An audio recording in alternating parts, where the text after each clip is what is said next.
오늘 우리에게 주시는 하나님의 말씀은 신약성경 사도행전 1장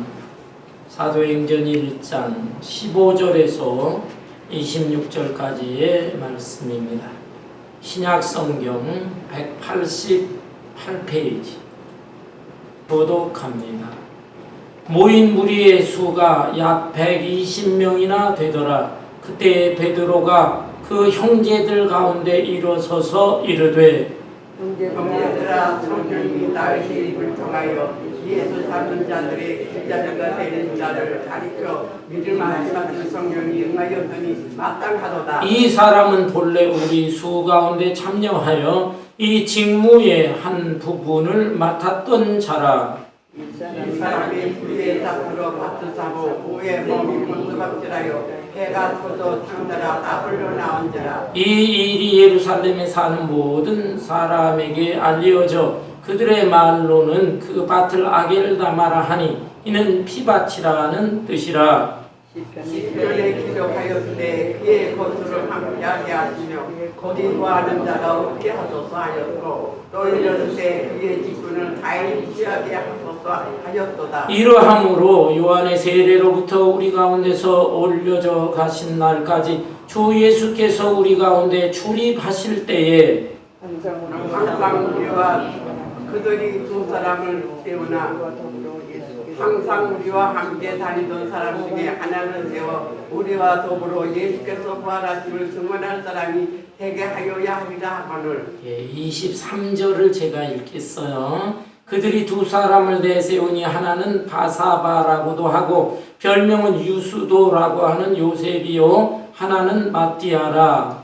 그들이 기도하여 이르되 무사람의 마음을 아시는 주여 이 두 사람 중에 누가 주님께 택하신 바되요 봉사와 및 사도의 직무를 대신할 자인지를 보이시옵소서. 유다는 이 직무를 버리고 제 곳으로 갔나이다 하고 예비고와 마띠아를 얻으니 그가 연한 사도의 수에 들어가리라.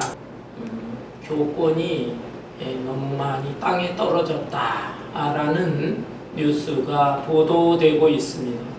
과거에는 선생님이 학생들 잘못을 했을 때 야단도 치고 때로는 벌도 주고 했습니다. 그런데 요즘은 그렇지 않아요.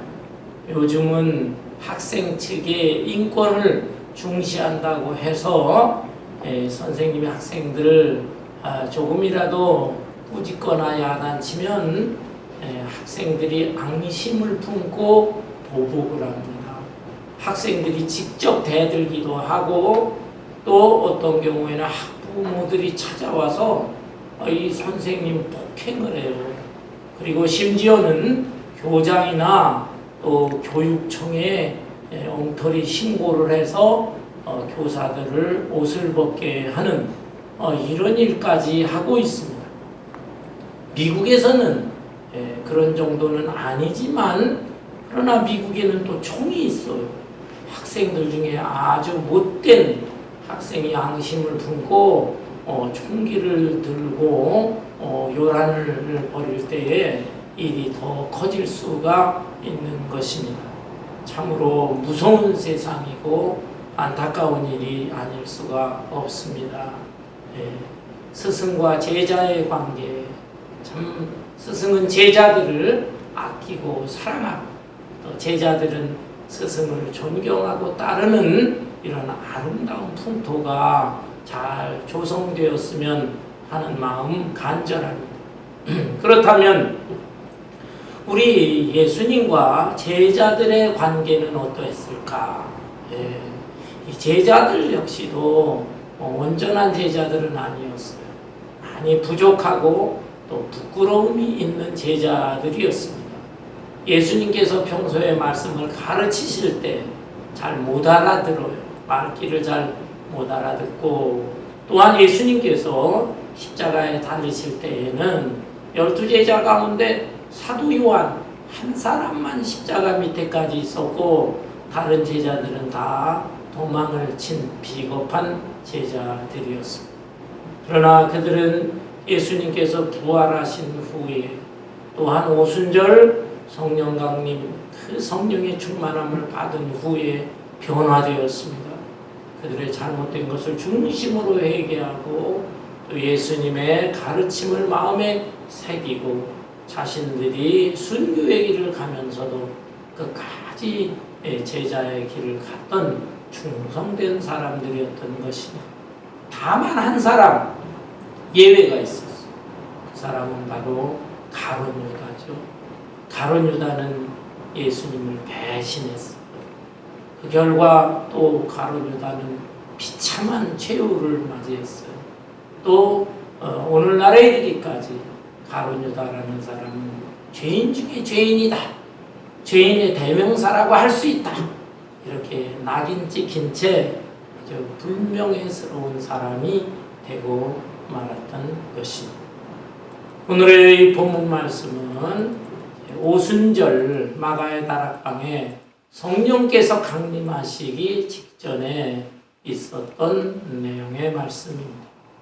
예수님께서 부활하신 후 하늘로 승천하시기 전에 사랑하는 제자들에게 또한 예수님을 따르는 일반 성도들에게 당부의 말씀을 하셨어요. 너희는 예루살렘을 떠나지 말고 내가 평소에 약속한 성령을 기다리라. 앞으로 몇 날이 되지 못해서 너희가 성령을 받을 것이다. 그리고 오직 성령이 너희에게 임하시면 너희가 권능을 받고 예루살렘과 온 유대와 사마리아와 땅끝까지 이르러 내 증인이 되리라 말씀하셨어요. 이 말씀을 마음에 새기면서 그들은 평소에 자주 모였던 예루살렘 마가의 다락방에 모였습니다. 120명이 모인 거예요. 그런데 그들은 그곳에 모여서 약 열흘 동안 합심해서 기도합니다. 그리고 오순절 성령 강림절에 이르기까지 그곳에서 세 가지 일을 하게 됩니다. 세 가지 일이 무엇인가? 세 가지 일, 첫째는 기도예요. 기도. 본문 말씀 바로 앞에 보면 14절에 여자들과 예수의 어머니 마리아와 예수의 아우들과 더불어 마음을 같이하여 오로지 기도에 힘쓰더라. 그들은 그곳에 모여서 합심해서 오로지 기도에 힘썼다라고 했습니다. 다른 잡념을 떨쳐버리면서 기도에 집중한 거예요. 그 다음에 두 번째는 가룟 유다의 죽음으로 인해서 비어있는 제자의 자리가 있어요. 그 제자의 자리를 채우려고 했습니다. 그리고 세 번째는 오순절 날인데 오순절 날 드디어 성령이 바람 같은 성령, 불 같은 성령이 임했을 때 베드로가 그들에게 성령이 임하시게 된 이유가 무엇인가? 구약 성경 언급도 하고 하면서 이 성령에 관해서 강력하게 설교를 했습니다. 이 세 가지를 다락방에서 있었던 일인데 그 중에서 오늘 이 본문 말씀은 두 번째 있었던 내용입니다. 곧 가룟 유다의 죽음으로 인해서 비어있는 자리, 이 제자의 자리를 보선하는 내용입니다. 그런데 여기에서 우리가 궁금하게 생각되는 것이 있습니다. 지금 이 중요한 자리, 우리 예수님께서 약속하신 이 보혜사 성령을 받는 이 자리, 이 장소에서 왜 하필이면 이 가룟 유다로 인한 공백, 이걸 메우겠다고 제자를 보선하겠다고 이 사건을 언급을 했을까라는 것입니다. 이 일이 그렇게나 중요한 것이냐 이 말이에요. 근데 이 일이 굉장히 중요한 것입니다. 왜 중요할까요? 첫째는 12제자, 12이라고 하는 숫자를 채우는 것이 굉장한 의미가 있는 것입니다. 왜냐하면 12이라고 하는 숫자는 유대인들에게 완전수라는 의미를 가지고 있었어요. 그래서 구약시대에도 보면은 12지파가 있었죠. 이 12지파 속에는 이스라엘 백성, 하나님의 백성들이 다 포함되는 것입니다. 그리고 12지파의 족장들은 이 이스라엘 백성들의 대표자들이 되는 것입니다. 마찬가지로 예수님이 오셔서 이제 새로운 이스라엘이 형성됩니다. 새로운 이스라엘이라고 하는 것은 영적인 이스라엘, 하나님의 나라. 예수님은 하나님의 나라를 세우시기 위해서 이 세상에 오셨는데 이 사역을 위해서 12 제자를 친히 뽑으시고 세우셨다라는 거예요. 그런데 그 중에 한 자리가 지금 비어있기 때문에 그 자리를 채우는 게 중요한 것이죠. 하나님의 나라의 백성들이 다 이 12자리에 속해 있는 것이고 또 이 12 제자들은 모든 하나님의 백성들의 대표자가 되는 것입니다. 그래서 이 빈자리를 빨리 채워야 되겠구나 생각한 거예요. 그 다음에 또 한 가지 이유가 있습니다. 그것은 예수님의 이 복음을 전하는 일에 있어서 가룟 유다의 문제는 이것은 아주 전도하는 일에 장애 요소가 되었습니다. 예수님께서 평소에 진리의 말씀을 전하셨던 것, 그것은 전도하는 데 매우 유리했어요. 왜 그렇습니까? 예수님의 진리의 말씀은 당시에 다른 사람들의 가르침과 달랐어요. 아주 쉬우면서도 그 놀라운 하늘의 영적 진리를 포함하고 있었어요. 그래서 예수님의 이 말씀을 들으면서 사람들이 막 감격하는 것입니다. 뿐만 아니라 예수님께서는 놀라운 능력을 보여주셨죠. 병자들을 고쳐주시고 또 귀신도 내쫓으시고 또 풍랑도 잔잔케 하시고 이런 기적을 행하신 이 예수님의 능력의 사건들, 그것은 전도하는 데 아주 유리했어요. 사람들이 볼 때 우와 굉장하구나 감탄했다. 그런데 이 가룟 유다의 문제는 그거는 전도하는 데 큰 약점이에요. 이것은 방해 요소였던 것입니다. 왜 그렇습니까? 사람들 중에는 의문을 갖는 것입니다. 아니 어떻게 3년 동안이나 데리고 다니고 가르치고 했는데 그러한 제자가 자기 선생을 배신할 수가 있는가? 아니 자기 제자한테 배신당하는 그런 사람이 어떻게 하나님이 보내신 메시아일 수 있단 말인가? 저 예수에게 문제가 있는 게 아니냐?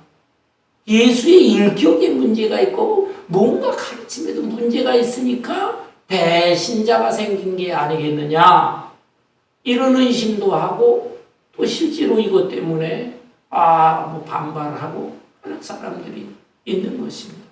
그래서 베드로가 생각을 할 때에는 지금 이 중요한 자리 마가의 다락방에 모여 있지만은 그 어떤 문제보다도 이 가룟 유다의 문제 요거를 잘 매듭을 짓고 빈자리를 채워야 되겠다라고 하는 생각을 하게 되는 것입니다. 여러분, 그렇다면 이 가룟 유다라는 사람은 도대체 일반 사람들이 의심하듯이 어떻게 자기 선생을 배신할 수가 있었습니까? 또 하나님의 아들인 메시아를 왜 배신을 했을까요? 처음에 열심히 따라다녔는데 왜 결정적인 순간에 배신을 하게 되었을까요? 베드로는 그들 앞에서 이 점에 대해 설명합니다. 그것은 성경을 응하게 하기 위함이었다. 15절부터 볼까요? 모인 무리의 수가 약 120명이나 되더라. 그때 베드로가 그 형제들 가운데 일어서서 이르되 형제들아, 성령이 다윗의 입을 통하여 예수 잡는 자들의 길잡이가 된 유다를 가리켜 미리 말씀하신 성경이 응하였으니 마땅하도다.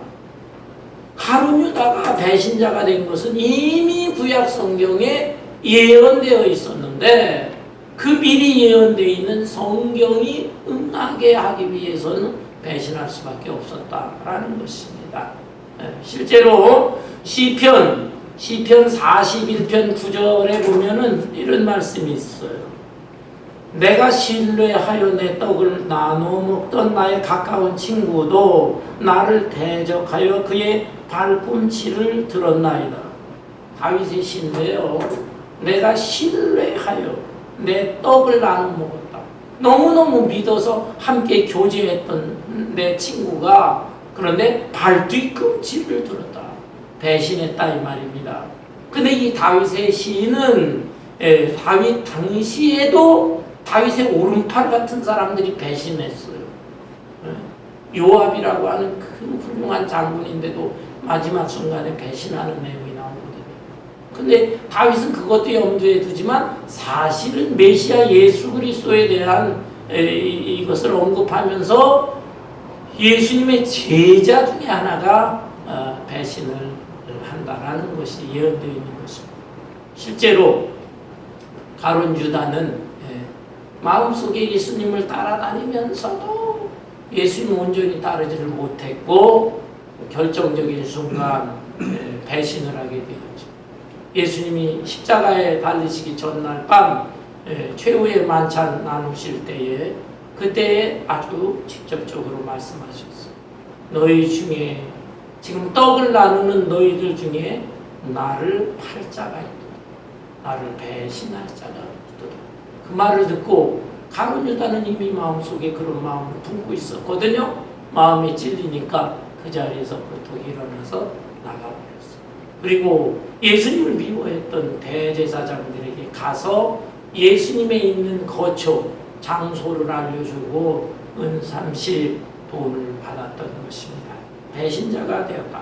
이렇게 성경에 예언되어 있는 것, 그것이 응하게 이루어지기 위해서 가룟 유다는 배신할 수밖에 없었다. 그런데 이 말씀을 단순히 생각을 하게 되면 그렇다면 가룟 유다가 배신한 것은 가룟 유다의 잘못 아니지 않느냐? 하나님께서 이미 구약시대의 성경을 통해 그렇게 예정해 놓으셨다면 하나님 책임이지 이게 어떻게 가룟 유다의 책임이라고 할 수 있느냐? 우리가 의문을 가질 수가 있어요. 그러나 여러분, 하나님께서는 우리 인간을 로봇으로 만든 게 아니에요. 인간을 자유의지를 가진 존재로 만드셨어요. 그래서 하나님의 계획 중에 가룟 유다가 배신할 것, 그것을 하나님이 다 아시고 계셨지만, 그러나 예수님을 판 것은 가룟 유다가 자기의 의지로, 자유의지로 팔았다. 따라서 가룟 유다는 책임을 면할 수가 없는 것입니다. 가룟 유다는 죄인이다 라는 거예요. 어떻든 이 가룟 유다의 사건은 이미 성경에 예언된 것이 그대로 이루어진 것이다. 또 한두 가지 이유가 있다면, 가룟 유다는 예수님을 따를 때 그 목적이 달랐어요. 예수님의 그 마음을 알지 못하고 예수님의 뜻을 알지 못하고 인간적인 생각으로 예수님을 따르려고 했던 것입니다. 그 다른 제자들도 마찬가지지만 당시에는 이스라엘이 로마의 식민지였거든요. 그래서 어떻게 하면 로마로부터 자유와 해방을 얻을까? 그것이 그들의 소원이었습니다. 그런데 구약 성경에 예언된 메시아가 오기만 하면 이것이 이루어질 것이다. 그 옛날 다윗이나 솔로몬 시대와 같은 태평성대가 이루어질 것이다. 그것을 기대했던 것입니다. 근데 예수님께서 오셔서 하시는 말씀이나 놀라운 능력을 보고, 저 예수는 하나님 보낸 메시아인데 로마 다 축출시키고 이스라엘 해방시키겠구나. 이거에 대한 나름대로의 생각이 있었어요. 그래서 예수님 따라다니고 예수님이 해방시키면, 이스라엘의 왕이 되시면 자기들도 높은 자리를 차지할 것이다. 이걸 기대했던 것입니다. 그런데 시간이 지나면서 자꾸 보니까 예수님의 말씀도 내가 이 지상의 왕이 아니라 죄 사슬에 매여서 신음하고 있는 인류를 구원하시는 만왕의 왕으로 오셨다. 영적인 왕, 이런 말씀을 하니까 뭔가 이게 아닌데 하는 생각을 한 거예요. 그뿐만 아니라 지금 되어지는 상황을 보니까 예수님이 이스라엘의 왕이 되기는커녕 오히려 정치 지도자 빌라도나 헤로드한테 또 교권주의자들 뭐 대제사장 안디바나 안나스나 가야바 같은 자들 이런 사람들에게 붙잡혀서 죽게 되어 있는 그런 상황으로 흘러가는 거예요. 그래서 이건 아닌데 하면서 마음이 흔들리고 그러면서 가룟 유다는 이 돈에 대한 욕심이 많았던 사람. 돈에 욕심이 있었어. 예수님과 그 제자들 이것 하나의 그 전도 공동체잖아요. 그래서 그 전도 공동체에서 필요한 그 돈들이 있었습니다. 그런데 그 재정을 관리를 해야 되죠. 재정 관리를 누가 했는가? 가룟 유다가 했다. 이상하죠. 예수님의 12제자 중에는 세리 출신이 있었어요. 세리 마태. 마태의 직업이 세리였기 때문에 돈이나 숫자에 얼마나 밝은 사람이에요. 그런데도 불구하고 예수님은 마태를 세우지 않고 재정회계 담당으로 가룟 유다를 세웠다. 왜? 가룟 유다가 그만큼 똑똑했다. 그만큼 뛰어나고 총명한 사람이었다. 그런데 이 사람이 아무리 머리는 좋아도 마음에 흑심이 있는 사람, 흑심. 그러니까 그 마리아가 예수님에게 옥합을 깨뜨려서 그 귀한 향유를 부을 때도 막 야단치고 이게 값이 얼마짜린데 뭐 하면서 그런 얘기가 나오잖아요. 이 사람의 마음속에는 신림, 주님과의 의리관계보다는 자기 개인의 신림, 분지위를 차지한다는 또 돈 물질적으로 자기가 유익을 얻는다 이런 게 가득했던 사람. 그런데 이제 상황이 점점 나빠지면서 결국 저 예수는 꼼짝없이 붙잡혀서 죽게 되었구나 라고 생각하니까 억울한 생각이 드는 거죠. 그래서 내가 3년 동안 따라다녔던 거에 대한 보상을 받아야 되겠다. 그래서 대제사장들에게 찾아가서 은 30냥, 은 30이면 어른 노예의 몸값이에요. 예수님을 노예 취급으로 생각을 하고 노예의 몸값을 받고서 예수님의 거처를 알려주게 되는 것입니다. 이 아주 얼마나 못된 제자.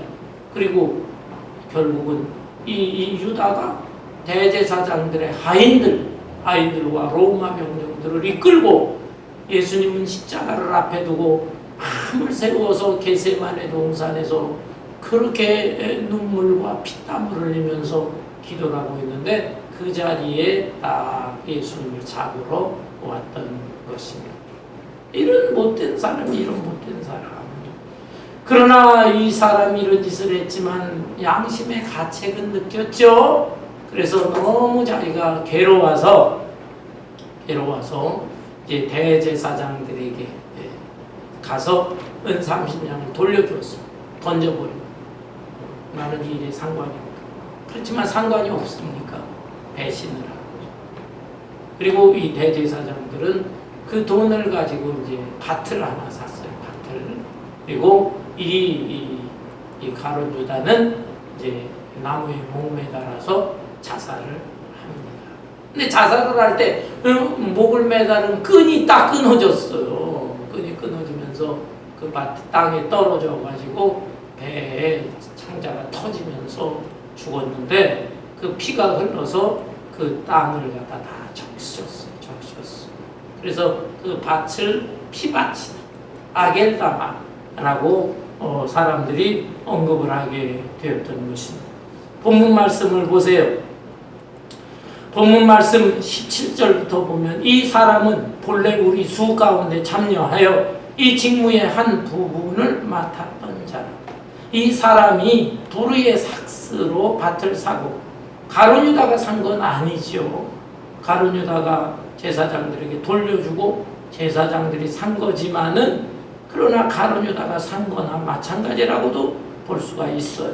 배신한 삭스를 받았기 때문에 그 불의의 삭스로 밭을 사고 후에 몸이 곤두박질하여 배가 터져 창자가 다 흘러나오지라. 이 일이 예루살렘에 사는 모든 사람에게 알려져 그들의 말로는 그 밭을 아게를 감하라 하니 이는 피밭이라 라는 뜻입니다. 참, 이 가룟 유다 어떻게 이렇게 엄청난 짓을 저질렀습니까? 어떤 사람은 양심의 가책을 느꼈다라고 하는 것은 회개한 거 아니겠느냐 생각하지만 회개가 아니에요. 진정으로 회개를 했더라면 예수님에게 달려가서 자기가 너무나 정말 못된 짓을 저질렀다. 눈물, 콧물을 흘리면서 참회됐어야죠. 그랬다면 아마 예수님께서 가룟 유다라 할지라도 용서해 주셨을 거예요. 그런데 가룟 유다는 그렇게 못했어요. 양심의 괴로움만 느끼고 그냥 내 여기서 벗어나야겠다. 죽으면 끝이지 라고 하는 심정으로 자살을 했는데 자살은 또 다른 죄죠. 하나님께서 주신 귀한 생명이 내 목숨이 내게 아니라 이 말이야. 하나님이 주신 목숨의 생명인데 그것을 스스로 자기가 끊어버렸기 때문에 그는 마지막 순간에 또 다른 죄를 범하고 말았던 것입니다. 그런데 이러한 일에 대해서 대신한 것도 성경에 예언되어 있지만 그가 이렇게 비참한 최후를 맞이하게 될 것이다 라는 이런 것도 다 사실은 성경에 예언되어 있다 이 말입니다. 본문 20절에 보니까 시편에 기록하였으되 그의 거처를 황폐하게 하시며 거기 거하는 자가 없게 하소서 하였고 또 일렀으되 그의 직분을 타인이 취하게 하소서 하였도다. 이 내용들은 구약성경 시편 69편 25절 또 시편 109편 8절 이미 이 내용이 다 언급되어 있는데 그 말씀이 그대로 이렇게 이루어진 것입니다. 성경에 예언되어 있지만 가룟 유다는 자기의 자유의지로 이런 짓을 행했기 때문에 그는 하나님의 진노를 사게 되었고 비참한 최후를 맞이할 수밖에 없었어요. 그는 믿음이 있는 것 같았지만 진짜 믿음 아니었어요. 믿는 척한 사람이었어요. 그는 3년 반 동안 예수님 따라다녔어요. 제자였어요. 그러나 참 제자가 아니고 제자인 척 했던 것입니다. 그리하여 결정적인 순간에 그는 참된 믿음의 사람의 모습, 참된 제자의 모습을 보여주지를 못하고 이렇게 정말 그동안의 모든 것들이 다 헛것이었다라는 자기의 그 위선적인 정체성이 그대로 드러나게 되었던 것입니다. 이렇게 가룟 유다는 죽음을 맞이하게 되었고 그 빈 자리를 이제 채워야 되게 되었습니다. 어떻게 채울 것인가? 아무나 그 자리를 채울 수는 없는 거잖아요. 제자의 자격, 그 자격 기준이 되는 사람을 뽑을 수밖에 없었습니다. 그 기준이 무엇이냐? 세 가지 기준. 본문 21절에 보니까 이러함으로 요한의 세례로부터 우리 가운데서 올려져 가신 날까지 주 예수께서 우리 가운데 출입하실 때에 항상 우리와 함께 다니던 사람 중에 하나를 세워 우리와 더불어 예수께서 부활하심을 증언할 사람이 되게 하여야 하리라 하거늘. 제자의 자격 조건이 무엇인가? 우선은 예수님의 공생의 사역 기간 동안 함께 동참했던 사람이어야만 했던 것입니다. 예수님은 30년 동안 목수의 아들로서 사셨지만 30세가 되면서 세례 요한으로부터 요단강에서 세례를 받았어요. 그리고 40일 광야에 가서 금식기도 하고 그리고 하나님 나라 복음을 위해서 애를 쓰셨습니다. 마침내 십자가에 달려 죽으시고 또 3일 만에 살아나시고 40일 동안 지상에 계시고 그러다 하늘로 승천하셨는데 바로 이 공생의 기간 동안에 예수님의 다른 제자들과 더불어 함께 따라다닌 무리들이 있었다. 그 함께 따라다니면서 동참했던 사람들 중에 한 사람을 택해야 되겠다. 두 번째 조건은 무엇인가? 예수님의 부활을 목격했어요. 예수님의 부활을 목격하고 예수님 정말로 부활하셨구나. 부활의 증인이 될 수 있는 사람. 그 사람이 두 번째 조건이고, 세 번째 조건은 예수님께서 직접적으로 뽑으신 사람. 직접적으로 뽑으신 사람. 지명해서 뽑은 사람. 세 가지 조건을 충족시켜야만 해야 되는 것입니다. 그런데 여기에서 잠깐 우리 바울 사도를 한번 생각해 볼 필요가 있어요. 바울 사도는 세 가지 조건을 충족했을까? 충족 못 시켰어요. 우선 이 바울 사도는 예수님의 공생에 동참을 못했습니다. 예수님 공생의 기간에는 오히려 이 사울이라고 하는 청년이었는데 예수 믿는 사람들을 핍박하는 일에 참여했던 사람이잖아. 그러니까 이 제자 자격에 문제가 있는 거죠, 바울 사도. 그렇지만 두 번째 조건은 충족시켰어요. 부활하신 예수님을 만났잖아요. 어디서? 다메섹 도상에서. 저 다메섹이라는 곳에 예수 믿는 자들이 많이 있구나. 그들을 체포해야 되겠구나. 가던 도중에 그 길 도중 다메섹 도상에서 하늘에서 갑자기 강력한 빛이 임하는 것입니다. 그러면서 하늘에서 음성이 들리는 거죠. 바울의 본래 이름이 사울인데 사울아 사울아 내가 어찌하여 나를 핍박하느냐. 깜짝 놀랐어요. 이 사울이 그 자리에 엎드려지면서 주여 니시니까 반문합니다. 보통 사람 같으면 거기서 까무러쳐서 졸도하겠는데 이 사람이 강심장인 것 같아요. 그 상황에서 하늘을 보면서 주여 니시니까. 그러자 예수님께서 나는 네가 핍박하는 예수다. 부활하신 예수님이죠. 부활하신 예수님이 나타나고 예수님의 음성을 듣게 된 것입니다. 그래서 두 번째 조건을 충족시켰어요. 세 번째 조건은 예수님이 지명해야 됐는데 이 바울 사도는 예수님 만난 이후에 예수님께서 나는 너를 택해서 이방인을 위한 사도로 세웠다라는 음성을 듣게 되는 것입니다. 그러나 당시의 사람들은 이 세 가지 조건을 충족시키지는 못했으니까 바울은 사도라고 할 수가 없지 않느냐. 이게 문제가 된 거예요, 논란이. 그래 바울 사도의 글을 보면은 자기의 사도권에 대해서 강력하게 주장하는 것을 알 수 있습니다. 그렇죠? 바울 서신에 보면은 하나님의 종이요 그리스도의 사도된 나 바울은 너희에게 이렇게 편지하노라. 항상 자기가 사도라고 하는 것을 강조하고 있습니다. 그러나 겸손하면서 다른 제자들에 비해서는 내가 좀 부족하다. 왜? 공생에 참여를 못한 그 약점이 있거든요. 그렇지만 자기는 12제자 같지는 못하지만 특별한 사도다. 왜? 이방 세계의 복음을 전하기 위해서 하나님께서 이 사람이 히브리어도 잘해, 헬라어도 잘해, 양쪽 문화를 다 잘하잖아요. 이런 사람을 하나님께서 필요로 하셔서 나를 택하셨다. 나는 사도다. 나는 예수님의 제자다. 이것을 강조했던 것입니다. 어떻든 예수님의 제자가 되기 위해서는 이 세 가지 조건이 필요한데요. 당시에 그 무리들 중에서 세 가지 조건을 갖춘 사람을 살펴보니까 두 사람이 거기서 추려지게 되었습니다. 그 두 사람이 누군가요?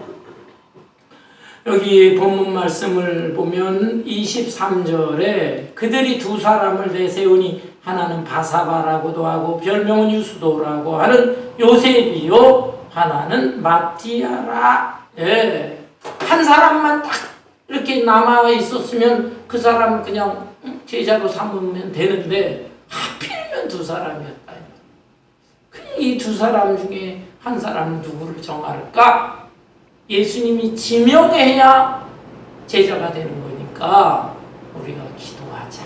합심해서 기도해서 주님의 지명을 받는 사람을 택하자. 이렇게 된 거예요.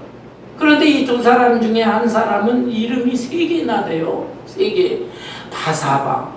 바사바라고도 하고 또 별명은 유수도. 바사바라는 게 히브리어로 안식일의 아들이다. 안식일 날 태어났나? 어쨌든 바사바. 그러면서 또 유수도. 유수도는 로마 이름인데 정의라는 뜻이 정의. 그 다음에 또 요셉이라고 하는데 요셉은 아주 유대인들에게 흔한 이름이잖아요. 더한다 이런 뜻이 있습니다. 이름이 3개나 있어요. 우리는 어떻습니까? 우리들도 다 2개씩은 되잖아요.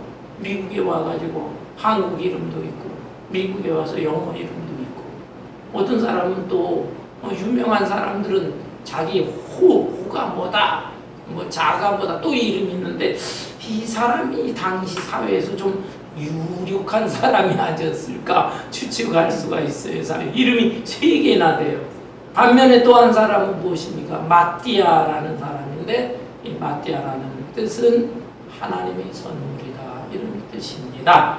이 2 사람을 놓고 한 사람을 택합니다. 어떻게 택합니까?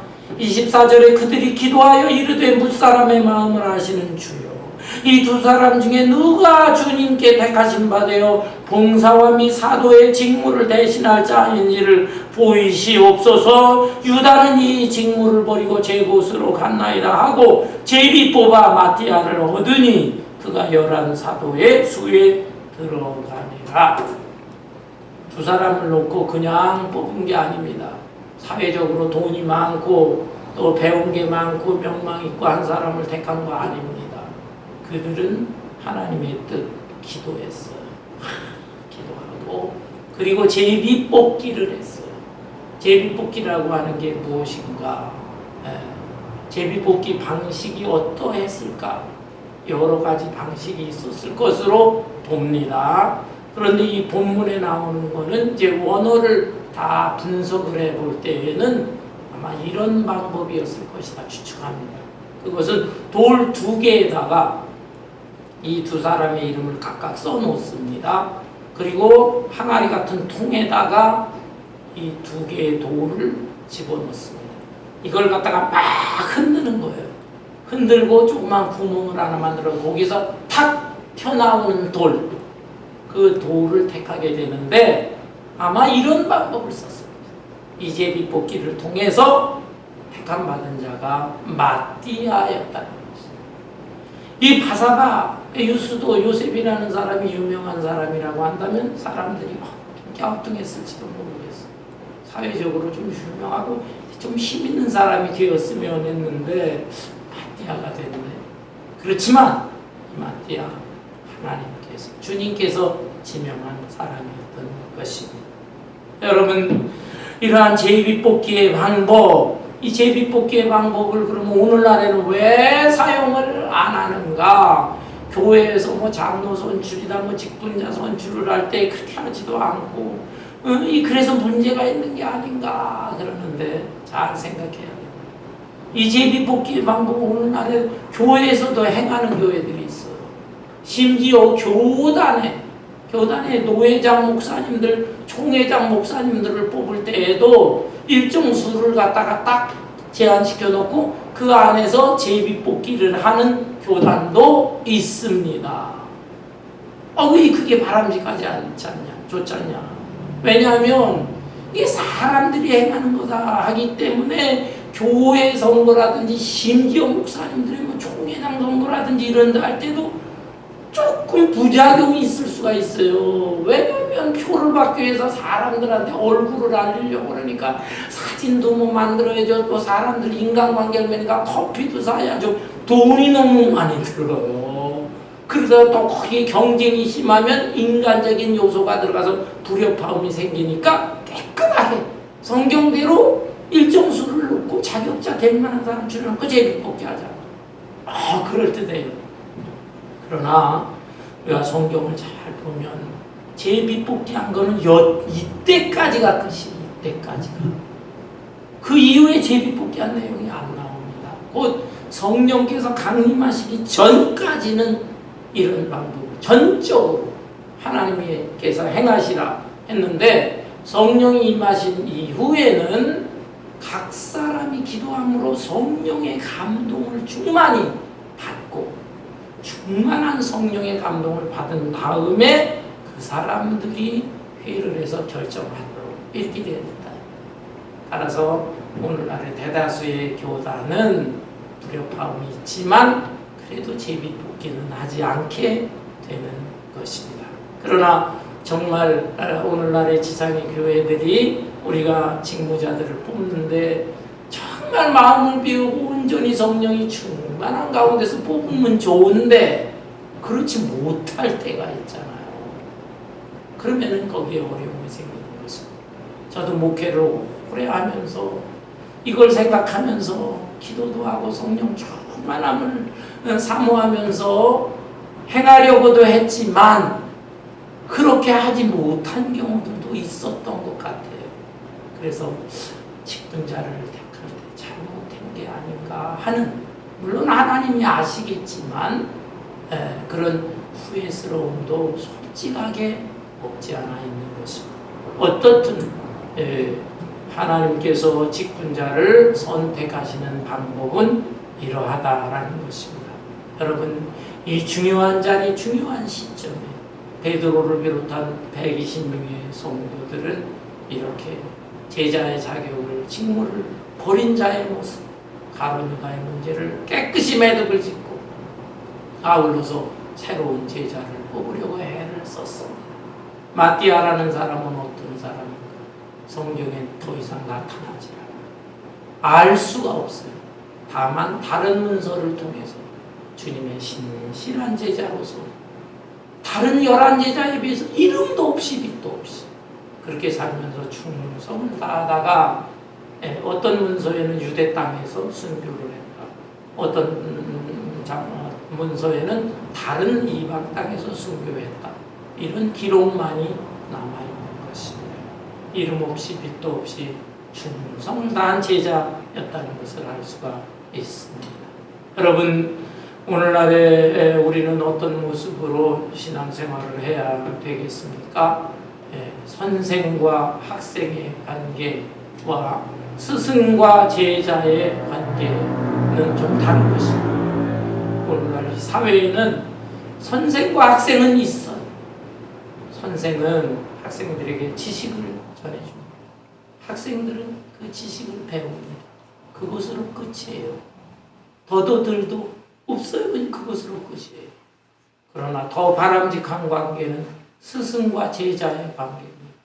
스승은 제자에게 자기가 아는 것만 전해주는 게 아니죠. 인격과 사상, 정신, 삶의 모습을 보여주는 것입니다.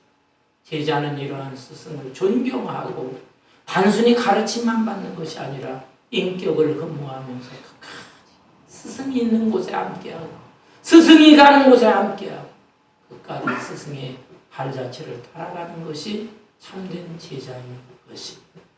예수 믿는 사람들의 관계에 있어서 그냥 예수님의 말씀, 성경 말씀을 지식으로 아는 것, 그것으로 끝나는 사람들이 너무 많이 있는 것입니다.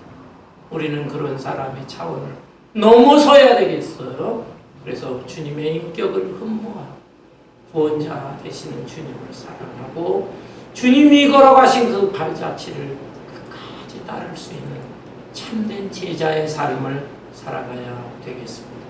세상이 아무리 요동치고 가치관이 바뀌고 이 세상에 환난과 핍박이 있을지라도 여러분 결코 좌로나 우로나 흔들리지 말고 의심도 하지 말고 우리의 전 생애를 바쳐서 주님의 뒤를 따를 수 있는 저와 여러분 되시기를 주님의 이름으로 축원합니다.